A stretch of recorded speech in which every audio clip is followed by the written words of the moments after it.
दोस्तों, सनातन धर्म दुनिया का इकलौता धर्म है जिसकी 4 बातें इसे दुनिया के सारे धर्मों से अलग करती हैं। ये 4 बातें हैं वरदान, शाप, अंतर्धान होना और प्रकट होना। दोस्तों, सिर्फ हमारे देवी देवता ही प्रकट हो सकते हैं। दूसरे धर्म के ईश्वर पृथ्वी पर आ भी नहीं सकते हैं।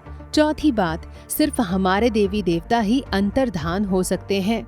दूसरे धर्मों के फरिश्तों और परियों के पास पंख होते हैं, वो सिर्फ उड़ सकते हैं, लेकिन हमारे देवी देवता गायब भी हो सकते हैं। दोस्तों, किसी को भी वरदान देकर उसकी इच्छा पूरी करने की ताकत सिर्फ सनातन धर्म के देवताओं और ऋषियों के पास होती है।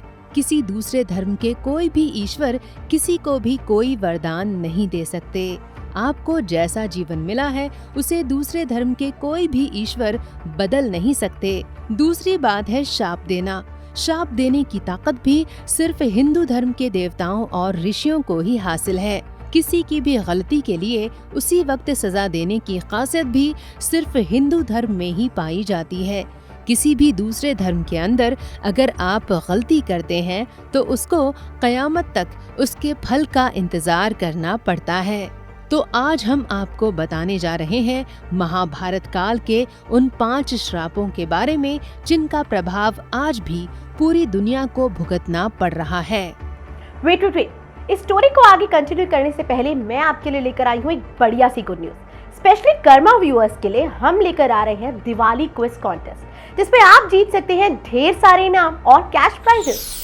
और ज्यादा अपडेट्स के लिए तुरंत फॉलो कर लीजिए हमारे कर्मा के YouTube, Facebook और Instagram पेज को, जिससे आपको इस क्विज के बारे में सारी अपडेट्स मिलती रहेंगी। दोस्तों, इसमें पहला शाप है युधिष्ठिर का पूरी दुनिया की स्त्री जाति को दिया गया शाप।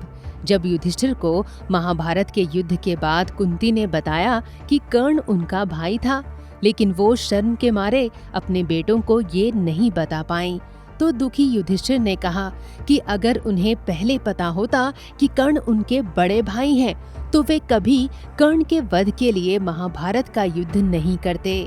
दुखी युधिष्ठिर ने इसके बाद सारे संसार की स्त्रियों को ये शाप दे दिया कि वे भविष्य में कभी भी कोई बात गुप्त नहीं रख पाएंगी। अब ये शाप कितना सच या कितना झूठ है, ये तो हम नहीं कह सकते। दोस्तों, दूसरा शाप गांधारी से जुड़ा हुआ है। गांधारी ने भगवान श्री कृष्ण को महाभारत के युद्ध का गुनहगार मानते हुए ये शाप दिया था कि महाभारत के युद्ध के 36 साल बाद उनके यदुकुल का विनाश हो जाएगा और द्वारका नगरी समुद्र में डूब जाएगी। हुआ भी यही। श्री कृष्ण के सारे यदुकुल के लोग आपस में ही लड़कर मर गए और द्वारिका नगरी समुद्र में डूब गई। आज भी द्वारिका नगरी के अवशेष गुजरात के समुद्र तट के अंदर मिलते हैं। अगर गांधारी ने ये शाप नहीं दिया होता तो आज हमारे पास भी श्री कृष्ण की भव्य द्वारिका नगरी मौजूद होती। तीसरा शाप श्री कृष्ण ने अश्वत्थामा को दिया था। अश्वत्थामा ने जब पांडवों के पुत्रों का सोते वक्त वध कर दिया था, तो श्री कृष्ण ने उसके माथे से मणि छीनकर उसे हजारों सालों तक जीवित भटकने का शाप दे दिया था। आज भी ऐसा माना जाता है कि भारत के जंगलों में अश्वत्थामा भटक रहा है। चौथा शाप, जिसका प्रभाव आज भी पूरी दुनिया भुगत रही है, और वो है अभिमन्यु के पुत्र राजा परीक्षित को शमिक का श्राप। महाभारत की कथा के अनुसार राजा परीक्षित से भूलवश एक ऋषि का अपमान हो गया था, तो उसके पुत्र ने परीक्षित को अगले 7 दिनों में मरने का शाप दे दिया था। राजा परीक्षित की अगले 7वें दिन ही मृत्यु हो गई। राजा परीक्षित के मरते ही संसार में कलयुग का आगमन हो गया। कलयुग इसी इंतजार में था कि राजा परीक्षित की मौत हो और वो अपने अधर्म और पाप का राज पूरी दुनिया में फैला सके। अगर राजा परीक्षित कुछ दिन जीवित रह जाते तो शायद कलयुग को कंट्रोल कर लेते, लेकिन कलयुग के आने के बाद पूरी दुनिया में पाप फिर से बढ़ने लगा। आज संसार में जो भी अधर्म और पाप हो रहे हैं, उसके पीछे कलयुग का कुचक्र ही है। दोस्तों, 5वां शाप जिसका प्रभाव आज भी है, वो है माता पिता के कुकर्मों का फल बच्चों को भुगतना पड़ता है। महाभारत की एक कथा के अनुसार मांडव्य ऋषि को एक बार एक झूठे आरोप में राजा ने सजा दे दी, तो मांडव्य ऋषि यमराज के पास जा पहुँचे और कहा कि मुझे इस झूठे आरोप की वजह से सजा क्यों दी गई।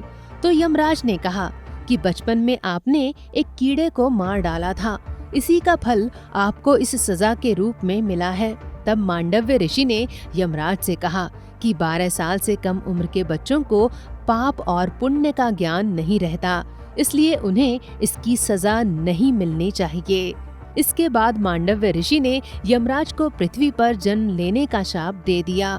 यमराज को पृथ्वी पर विदुर जी के रूप में जन्म लेना पड़ा। इसके बाद से ये नियम बना कि 12 साल के बच्चों के पाप पुण्य के कर्मों का फल उन्हें नहीं भुगतना पड़ेगा। तो दोस्तों, ये थे वो श्राप जिनका फल आज भी हम किसी न किसी रूप में भुगतते हैं। आपको हमारा ये वीडियो पसंद आया हो तो आपसे निवेदन है कि आप इसे जरूर लाइक करें। अगर आप सनातन धर्म से जुड़ी अनोखी जानकारियाँ देखना चाहते हैं तो हमारे चैनल द कर्मा को जरूर सब्सक्राइब कर लें और हाँ, बेल आइकन का बटन जरूर दबा दें ताकि आपको हमारे वीडियोस के नोटिफिकेशन लगातार मिलते रहें। धन्यवाद।